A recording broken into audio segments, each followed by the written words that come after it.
Bonjour. C'est moi Orson Welles. J'aime pas trop les voleurs et les fils de pute.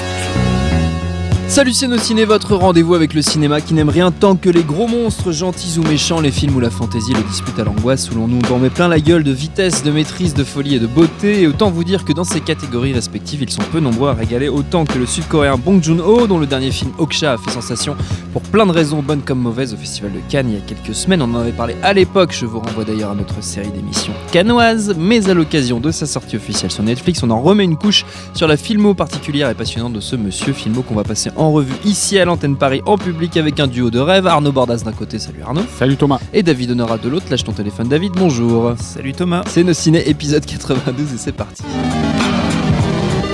Monde de merde. Pourquoi il a dit ça? C'est ce que je veux savoir. Oui, je te traite comme un adolescent, David, je suis désolé.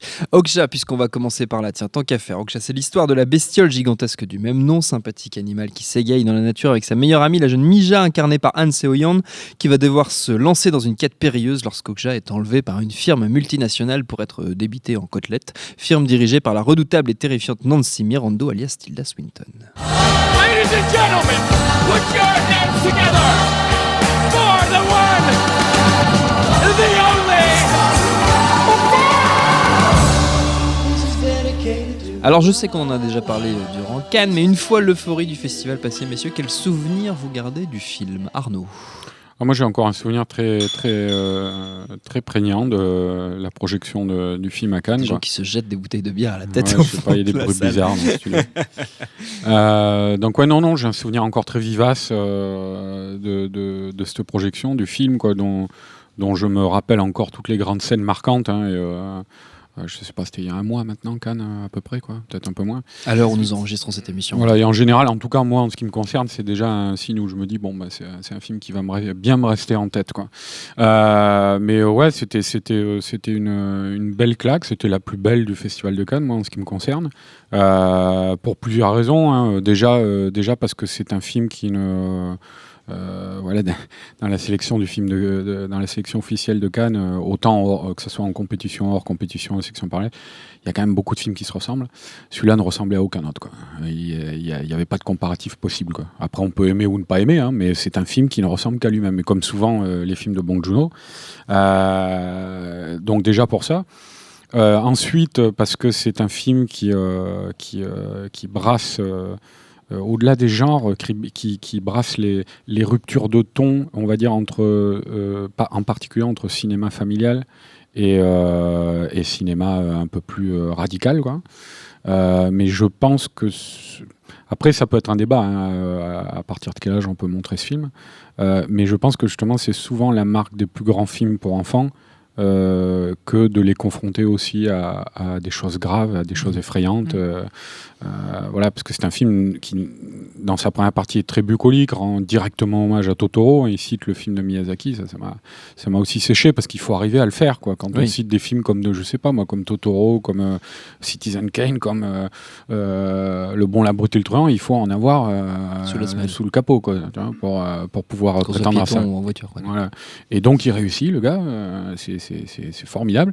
Et c'est vrai qu'au fur et à mesure on va dire la quête que vivent la petite fille et son animal, ça se durcit de plus en plus, c'est-à-dire on est confronté à, bon, ça c'est quelque chose qui fait partie de la marque de fabrique de Bong Joon-ho, à une satire aussi sociale. C'est vrai que après la projection à Cannes avec David, là, je lui avais dit, moi, l'impression que j'avais, c'était un peu Totoro réalisé par Terry Gilliam, mais alors pas réalisé au sens technique du terme, parce que c'est pas du tout le même style, hein, visuel, Gilliam et Bong Joon-ho, mais au niveau des thématiques, quoi, parce que c'est vrai que ça vire au déboulonnage de sociétés de consommation capitaliste, tout ça. Mais ce qu'on a vu aussi dans d'autres films pour enfants, après tout. Je sais qu'à la conférence de presse de Cannes, Bong Joon-ho a revendiqué l'influence de Babe 2 aussi, de George Miller, donc ce qui n'est pas rien non plus, et qui est un film aussi un petit peu dans cette lignée-là, un film pour enfants assez, enfin qui ne s'interdit pas d'aller dans des contrées parfois un petit peu difficiles pour les enfants, ou en tout cas pour l'image qu'on aimerait se faire des enfants. Et voilà, donc c'est un film qui regarde son spectateur sans regarder à côté, quoi, qui le regarde droit dans les yeux, quoi, vraiment. et qui lui propose beaucoup de choses, quoi. Et donc voilà, comme souvent avec Bong Joon-ho, hein, c'est un peu, enfin moi en ce qui me concerne, c'est un peu le festin à chaque fois. Et on en parlera dans la suite de l'émission du reste de sa filmo. Un petit mot sur Okja, David. Je ne sais pas si je le prononce bien. Okja, ouais. Okja, c'est c'est bien. libre. C'est joli, Okja, c'est tu libre. dis Okja.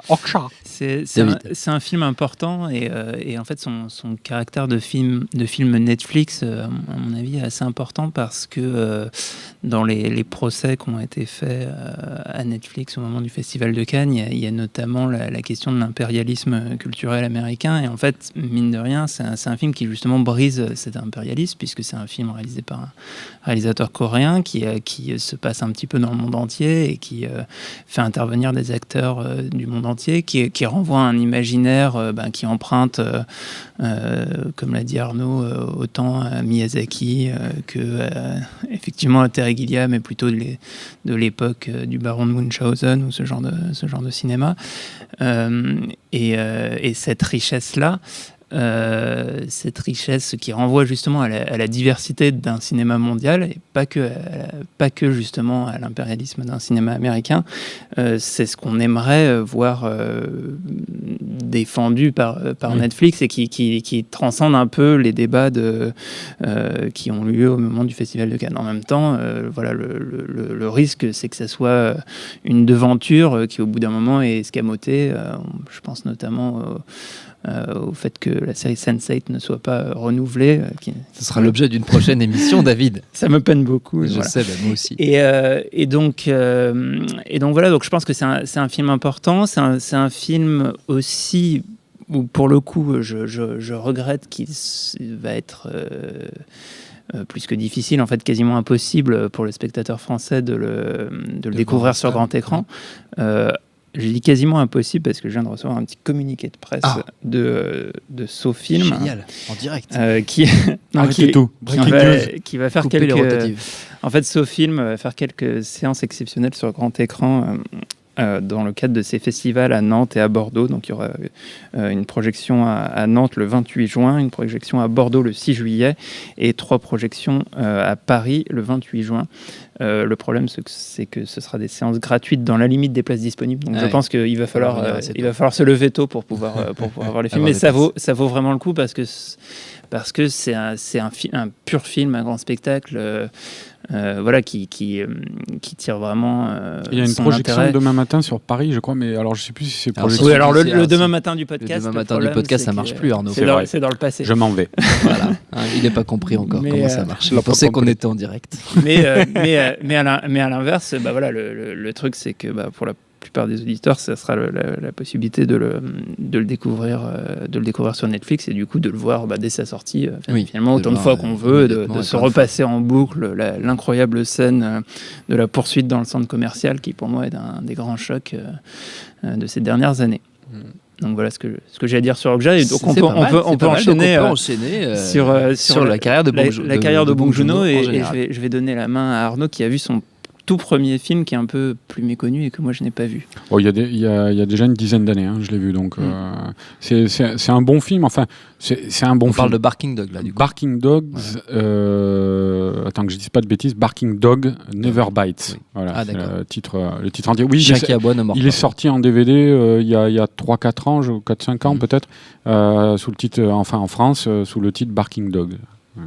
Mais moi, alors je l'ai vu en fait après Memories of Murder, qui était sorti en 2003, lui. Voilà, parce que j'avais envie de voir le premier film de ce réalisateur étonnant, quoi, vu l'ampleur de la claque qu'était Memories of Murder. Je ne sais pas si je pense que si le film m'était passé devant avant Memories of Murder, je dis pas que j'aurais dit voilà un grand cinéaste, mais en tout cas ce qu'on peut reconnaître, c'est qu'il y a un univers, ça raconte en gros, c'est une sorte de chronique d'un immeuble. Le titre Barking Dogs Never Bite, les chiens qui aboient ne mordent pas, parce qu'en fait il y a un des locataires qui sont portraiturés dans le film de l'immeuble qui est en but aux aboiements d'un chien. Voilà, ça c'est au début du film et puis après il y a une histoire avec ça. Mais en gros c'est un portrait de groupe, une chronique comme ça de la vie d'un immeuble. Il y a quand même pas mal de choses qui se passent, mais c'est un film on va dire qui pose un petit peu la sensibilité, le ton du cinéma à venir de Bong Joon-ho, mais c'est pas un truc, c'est clairement pas un truc de l'ampleur de Memories of Murder. C'était sur la base de ça, c'était impossible de prévoir ce qu'allait devenir ce gars-là. Et alors moi, c'est un film quand même que j'aime assez, mais que Bong Joon-ho déteste totalement, quoi. Oui. C'est-à-dire, moi, je m'en rappelle, c'était, je crois, pour The Host, je lui avais amené le DVD à dédicacer, et après l'interview, quoi. Et il t'a cassé la gueule. Bah ouais, ça, ça arrive des fois. Non, mais il l'avait très mauvaise, quoi. C'est-à-dire, il m'a dit, je sais plus, je crois il m'a carrément demandé, vous voulez vraiment que je le dédicace ? Je dis, bah oui, ça me ferait plaisir. et il m'a dit, je déteste ce film, c'est pas mon film. Enfin, et je lui dis, mais pourquoi ? Il m'a dit, parce que il a même pas voulu expliquer. Il m'a dit, c'est pas moi. Alors, je pense pas qu'il parlait en termes de production, qu'on lui a volé son film ou quoi. Hein. Ou quoi, je pense qu'il estime que il a merdé complet, quoi, et que ce film n'était pas. Il n'assume plus ce film-là. Ce film n'est pas. Il assume plus vraiment. Je crois qu'il avait même employé. C'est le pire cauchemar de ma vie que ce film existe, quoi. Enfin, moi je comprenais pas parce que je lui disais attendez, j'essaie de me placer de votre point de vue, mais c'est quand même pas une purge le film, c'est pas honteux, quoi. Mais bon, il le déteste totalement et il le renie maintenant, quoi. Et du coup, l'aspect chronique social que tu décris, ça reste quand même quelque chose qui est présent dans tous ces chronique sociale, portrait de groupe, des relations des fois intrafamiliales, familiaux. Familiale. Relation. Merci. Et donc tout ça, oui, effectivement, c'est des choses qui vont se retrouver, notamment dans The Host. Il y a beaucoup de points communs entre Barking Dogs et The Host, quoi, avec ce portrait de la famille coréenne comme ça qui vit au bord de la rivière, et d'observer les gens dans leur quotidien, mais en même temps avec tous les détails qui viennent faire ripper ce quotidien-là, quoi. Voilà. Et ça, c'est déjà dans le premier film, quoi. Tu le disais, Arnaud, Bong Joon-ho, on l'a vraiment découvert, en tout cas côté européen, avec Memories of Murder, qui avait été un petit phénomène au moment de un véritable phénomène au moment de sa sortie, donc en 2003. Ouais, Memories of Murder, c'était alors le film ressort en salle là cet été, le 5 juillet, en version restaurée 4K. Et donc c'est le moyen de redécouvrir sur grand écran pour ceux qui n'ont pas pu avoir la chance de voir le film sur grand écran, parce que je pense que l'expérience de la salle, elle est importante pour le film, parce que non pas que ça soit spectaculaire, hein, pas du tout, mais c'est un film dans lequel on s'immerge peu à peu totalement, quoi. Donc forcément la salle facilite ça.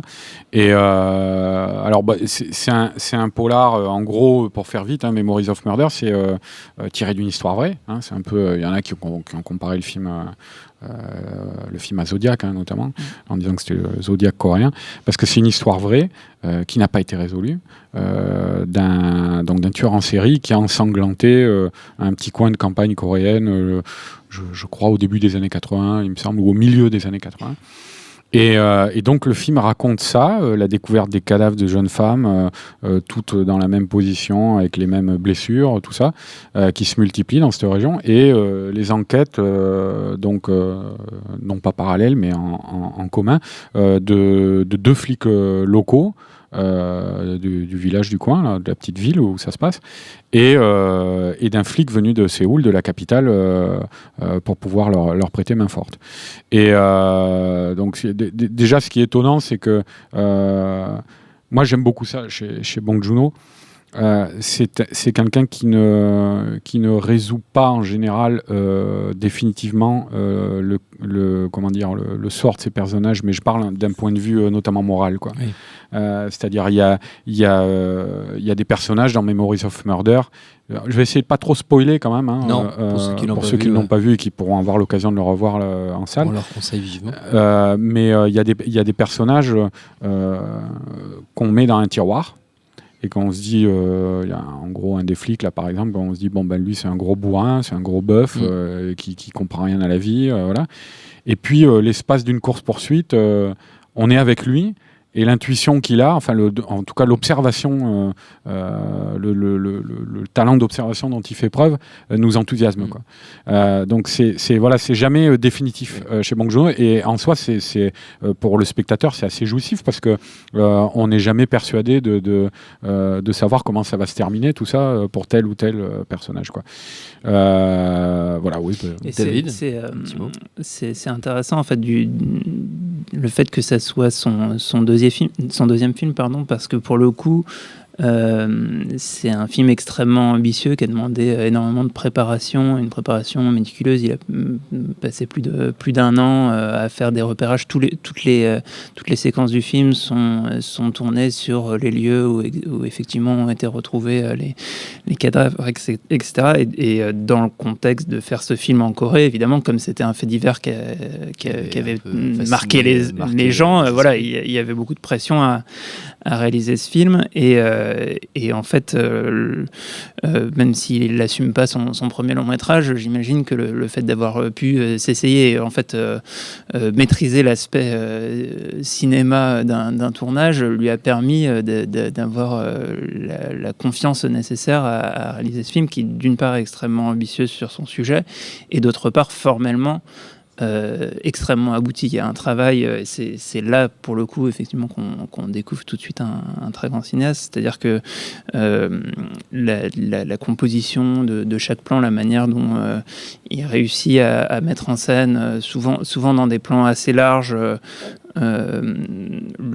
par le mouvement de ces différents personnages, et à raconter quelque chose d'assez élaboré, on sent que c'est tout de suite quelqu'un qui comprend le langage cinématographique et qui va l'utiliser de la meilleure des manières. Et par ailleurs, c'est un aspect important qu'on retrouvera dans le reste de sa filmographie, c'est-à-dire que il reste très collé au genre qu'il aborde. Donc en l'occurrence, c'est le polar, le thriller. Et en même temps, on va retrouver ce qui pour moi est sa touche personnelle au-delà de son style de mise en scène. D'une part, une touche d'humour importante, qui est parce que le sujet est extrêmement sombre, et malgré tout, il y a toujours de l'humour et une grande variété d'humour, c'est-à-dire qu'il y a à la fois du comique de situation, même du comique physique ou burlesque. Les flics qui n'arrêtent pas avec les gens qui de se péter la gueule, ou les gens qui s'interrogent. Je sais pas, il y a une passion dans ce film pour je crois on appelle ça les coups de pied sautés, quoi. C'est-à-dire voilà. Dans tous ces films, les personnages, et en général, ils en profitent quand ils sont un peu en hauteur et que leur victime est en bas, et ils leur sautent avec un pied ou avec les deux pieds sur la poitrine, quoi. Le petit saut latéral à pieds joints, on retrouve, c'est la signature Bong Joon-ho. Mais c'est vrai que c'est très marrant, et que c'est frappant parce qu'en fait ça surgit dans une intrigue qui avance comme ça et qui est de plus en plus impressionnante, qui est de plus en plus où il y a une angoisse sourde vraiment, quoi, qui gronde, et puis d'un coup comme ça, boum, il y a des touches d'humour. Enfin, mais ça c'est le maître de la rupture de ton, quoi, Bong Joon-ho. Et puis l'autre aspect qu'on retrouve, c'est le côté satire sociale et la manière dont il va mettre en évidence les failles de la société, des institutions, etc. Et donc ça, c'est quelque chose qui devient, à mon avis, encore plus central dans son film suivant, qui est The Host, qui est là, dans un genre complètement différent. C'est entre le film de monstre et le film catastrophe. En gros, ça tu veux dire quelque chose? Ouais, je voulais juste terminer, puisqu'on passe à The Host sur Memories of Murder. Ouais. Parce qu'en plus, il faut qu'on avance assez vite, parce qu'on arrive au terme. Je vois des grands signes tout à fait, tu vois que je fais de des Thomas. gestes. Eh bien, alors passons. Alors continuons. Alors continuons. Merci. Et donc The Host, c'est un point de départ assez classique du film de monstre, avec en gros un scientifique qui fait l'erreur de balancer un tas de produits chimiques hyper dangereux dans la rivière du coin. Comme ça. Et manque de bol, ça crée des mutations, et il y a un énorme monstre qui va terroriser tout le patelin. Et en fait, on suit une petite famille bigarrée, typiquement coréenne, je ne sais pas, mais en tout cas avec une petite fille, un mec qui tient une sorte de petite épicerie. Il y a la fille qui est une sportive émérite qui fait du tir à l'arc, et qui a un personnage hyper mémorable, et d'ailleurs c'est l'actrice Bae Doona qui joue plus tard dans Claude Atlas et dans Sense8, et Sense8 qui ne sera pas reconduit. Voilà, et qui est une des meilleures actrices coréennes à mon sens, et donc en fait on va suivre à la fois le destin de cette famille, le rapport aux autorités, et il y a aussi tout un discours sur la présence des Américains en Corée, et ce que ça impacte sur la vie des gens, et pour le coup une forme d'impérialisme contre lesquels les Coréens ont du mal à s'émanciper. Et voilà. Et alors on est dans un film qui réussit en fait à être très impressionnant, à faire du grand spectacle. Il y a quand même toute la créature qui est faite en image de synthèse est impressionnante et très efficace. Et puis on suit à la fois donc ce côté film catastrophe qui devient pendant une grande partie du film assez politique, et film de monstre, film catastrophe, drame familial, film politique, c'est ça. C'est prodigieux. C'est un truc. Pour conclure, messieurs, on va devoir terminer parce que là on est en train d'exploser tous les timings. Vous allez avoir un mot chacun un sur Mother, l'autre sur Transpersonnage. Mother, ce sera pour David. Je vais essayer très vite sur Mother, qui à mon avis est à mon sens à ce jour encore son meilleur film, qui est un pur thriller et un pur polar, et en même temps très sentimental, et en même temps familial, et passionnant, et qui par finalement la simplicité thématique du film permet à Bong Joon-ho de mettre en valeur tous ses talents de metteur en scène, et donc ce que je disais sur la composition, sur la mise en scène des groupes, se retrouve à mon avis à son meilleur ici, et puis ça donnera lieu ensuite à un film complètement différent, qui est le Transpersonnage. Arnaud, si tu peux Transpersonnage, c'est spécial, c'est difficile adaptation d'une bande dessinée française. Adaptation d'une bande dessinée française, totalement oubliée, que Bong Joon-ho a ressorti des limbes, et qui pourtant est un chef-d'œuvre de la bande dessinée française, je le dis au passage. J'en parlerai après peut-être, mais gros budget. Okja est un encore plus gros budget. Et à l'époque, c'était quand même 40 millions de dollars, le budget de Transpersonnage. C'était énorme. Casting international avec des grosses vedettes du moment, comme Chris Evans. Il y a on n'en a pas beaucoup parlé jusqu'ici, mais il y a Song Kang-ho, qui est l'acteur fétiche de Bong Joon-ho, qui jouait déjà dans Memories of Murder et The Host. Il y a Ed Harris, il y a John Hurt. Voilà, il y a un très gros casting. 3 étoiles. Ouais. Et puis il y a Tilda Swinton aussi, qui est en train de devenir son autre acteur fétiche, actrice fétiche.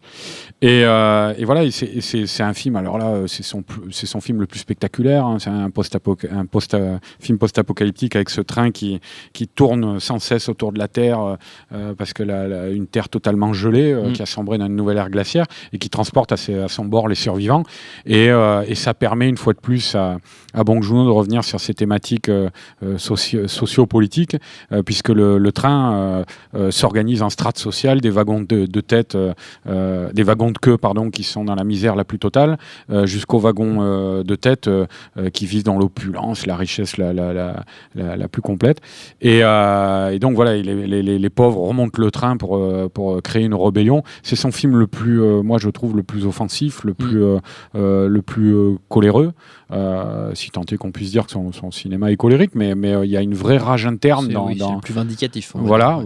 Je trouve personnellement, peut-être le seul petit défaut que je reconnaîtrais, c'est que je sais que ça m'a un petit peu gêné à l'époque, la première vision, mais je pense qu'il en fait, vu l'ampleur du sujet, il aurait dû avoir un budget plus gros, 40 millions de dollars, c'est énorme pour les Coréens, mais aux États-Unis, c'est pas grand-chose, et ça manque un petit peu de l'ampleur narrative qu'avait la BD, à la base.